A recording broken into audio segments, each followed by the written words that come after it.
Bismillahirrahmanirrahim. Assalamualaikum warahmatullahi wabarakatuh. Pemirsa yang dirahmati Allah, kajian kita selanjutnya dalam kajian Kristologi ini adalah membahas ceramah dari Dr. Ulil Absar Abdallah dengan topik Islam dan Kristen Saudara Sepersusuan. Selanjutnya kita akan membahas topik Paulus pencipta agama Kristen. Baik Yahudi, Kristen, atau Islam, ya. Karena saya menyebut tiga ini bukan berarti yang lain tidak penting, ya. Saya tidak meremehkan agama-agama lain di luar tiga ini, tapi saya menyebut ketiganya karena ketiga agama ini sebetulnya saudara. Saudara, kalau istilah Nabi itu, semua nabi-nabi itu adalah saudara sepersusuan. Ikhwatun firrodho.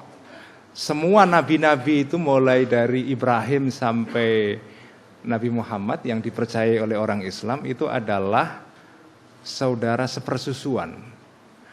Mereka menyusu kepada ibu yang sama. Ya. Makanya Islam dan Kristen itu saudara sepersusuan. Pemirsa, Allah tidak menciptakan agama Kristen. Dan Allah tidak pernah mewahyukan agama Kristen kepada Yesus atau Nabi Isa alaihissalam. Yesus tidak pernah mengajarkan agama Kristen kepada umatnya Bani Israel. Nah, kalau Allah tidak pernah mewahyukan agama Kristen kepada Yesus, dan Yesus tidak pernah mengajarkan agama Kristen, lalu siapa pencipta agama Kristen ini? Pemirsa, agama Kristen, penyembah manusia Yesus yang diberhalakan sebagai Tuhan agama misteri adalah ciptaan Paulus, bukan bikinan Allah sebagaimana yang diyakini oleh Kang Jalal dan Dr. Ulil Absar Abdallah. Calvin Jerutzel menunjuk Paulus sebagai aktor yang merusak agama yang lurus menjadi agama yang sesat dalam bukunya The Letter of Paul di halaman 165. Apa kata beliau?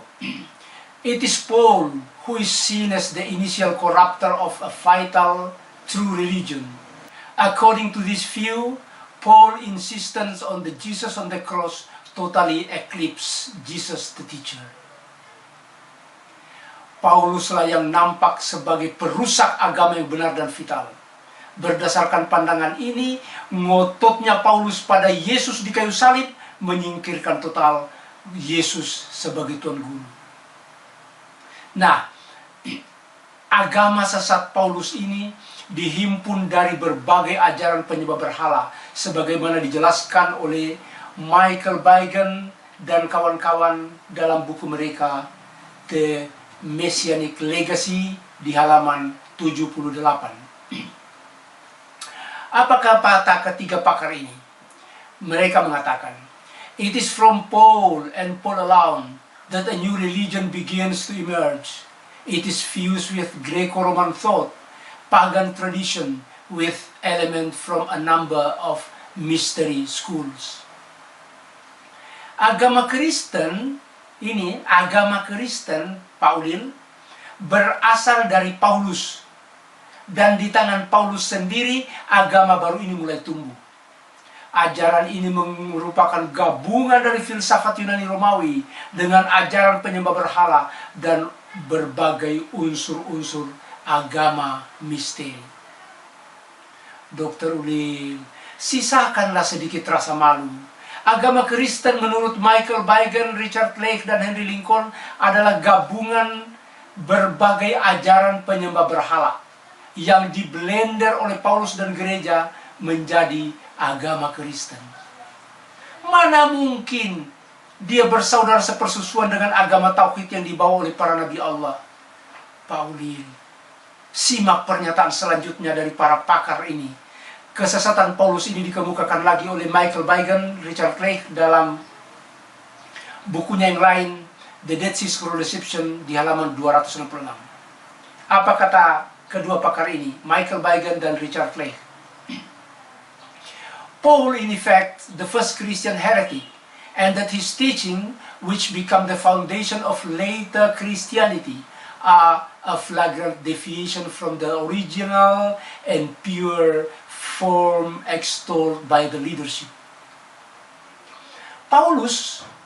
Paulin, pada kenyataannya adalah orang Nasrani bid'ah, dan bahwa ajarannya yang kemudian menjadi landasan agama Kristen adalah penyimpangan yang keji dari ajaran asli dan murni yang dijunjung tinggi oleh murid-murid Yesus. Nah, apa yang dilakukan Paulus dengan agama yang lurus yang diajarkan Nabi Isa alaihissalam ini? Kembali, Calvin J. Rutzel menjelaskan dalam bukunya The Letter of Paul di halaman 164-165, beliau mengatakan, as the founder of the church, he, Paul, locked the religion of Jesus in an institutional case. It was Paul Menifil who cut Christianity off from its roots in the life and teaching of Jesus, the Galilean holy man. Sebagai pendiri agama Kristen, Paulus mengunci agama yang lurus yang diajarkan oleh Yesus di dalam peti gereja.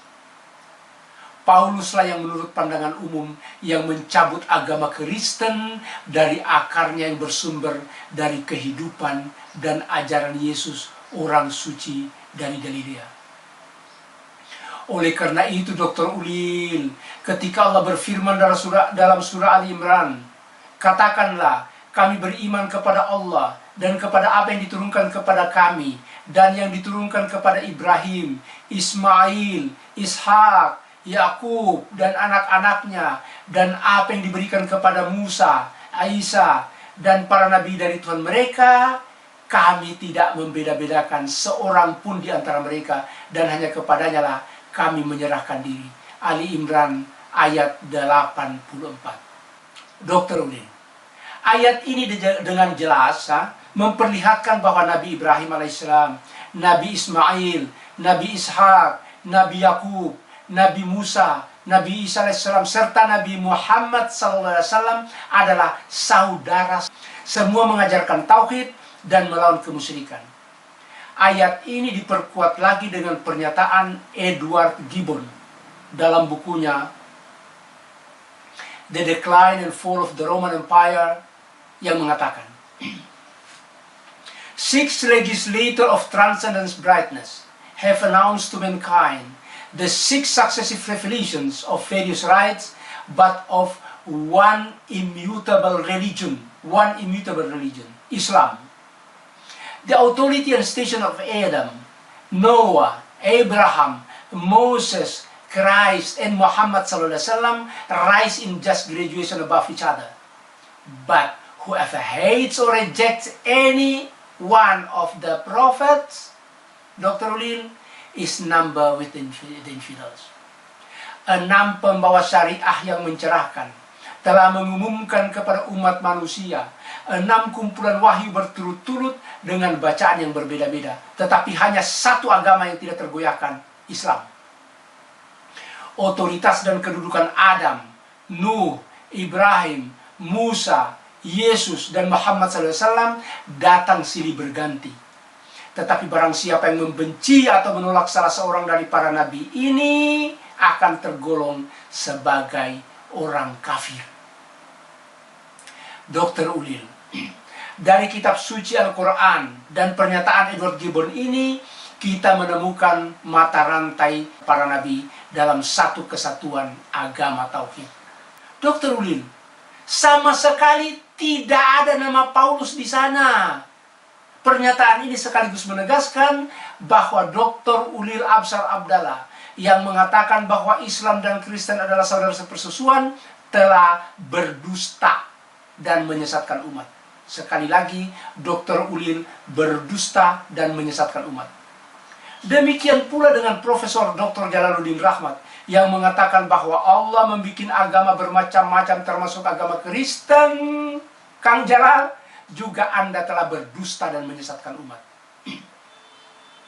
Paulus sebagai pencipta agama Kristen tidak pernah sepersusuan dengan Nabi Ibrahim, Nabi Musa, Nabi Isa alaihissalam, maupun dengan Nabi Muhammad SAW yang membawa ajaran tauhid yakni kepasrahan hanya kepada Allah Subhanahu wa Ta'ala atau Islam.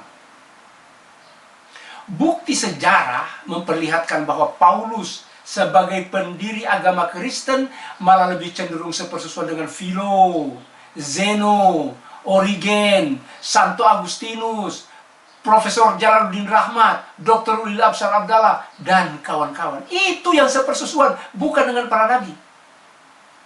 Dr. Ulil, Kang Jalal, kalau kalian penganut agama liberal, sepersusuan dengan Paulus, dengan Plotinus, dengan Zeno, dengan Philo of Alexandria, dengan Origen, dengan Santo Agustinus, dan lain-lain, mohon jangan menyesatkan umat dengan menyeret rakyat Indonesia, terutama umat Islam, ke dalam gerbong kemusyrikan Islam liberal dan Islam pluralis. Saya menyaksikan bagaimana kalian dengan kata-kata manis dan lembut menebar racun kemusyrikan kepada bangsa Indonesia, utamanya umat Islam, yang tidak sempat mengecek kebohongan yang kalian tebar. Sekali lagi, mereka lugu tidak sempat mengecek kebohongan yang kalian tebar. Naudzubillah min dzalik. Sekian Dr. Ulil, sekian Kang Jalal. Assalamualaikum warahmatullahi wabarakatuh.